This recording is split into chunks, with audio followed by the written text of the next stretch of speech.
F'Novembru li għadda l-Prim Ministru Lawrence Gonzi kien qal illi l-Power Station ta' Dellimara tista' taqleb għal gass biss meta l-fondi tal-Unjoni Ewropea ikunu assigurati li se jaslu.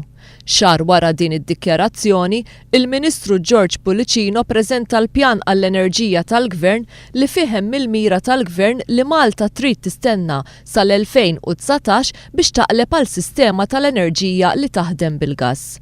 Dan ifisser li skont il-pjani tal-Gvern, Malta trid tagħmel 6 snin oħra tħaddem power station bil-heavy fuel oil, b'detriment tas-saħħa tal-bnedmin u għall-ambjent ta' pajjiżna. Apparti minn hekk, skont dokumenti tal-Unjoni Ewropea, il-Partit Nazzjonalista jekk jingħata l-fiduċja ser jerġa' jolli l-kontijiet. Al kuntrarju tal-Partit Nazzjonalista, il-Partit Laburista qiegħed iwiegħed li fi żmien sentejn gvern ġdid jaqleb għal power station li taħdem bil-gass. Dan kollu fl-isfond ta' taħlita minn fejn se tibda tiġi ġenerata u tinġab l-enerġija għandu jwassal biex minn Marzu tal-2014 il-familji jibdew igawdu minn roħs fil-kontijiet. Dan l-istess pjan jgħid li l-kontijiet għall-industrija u għan-negozji se jorħsu minn Marzu tal-2015.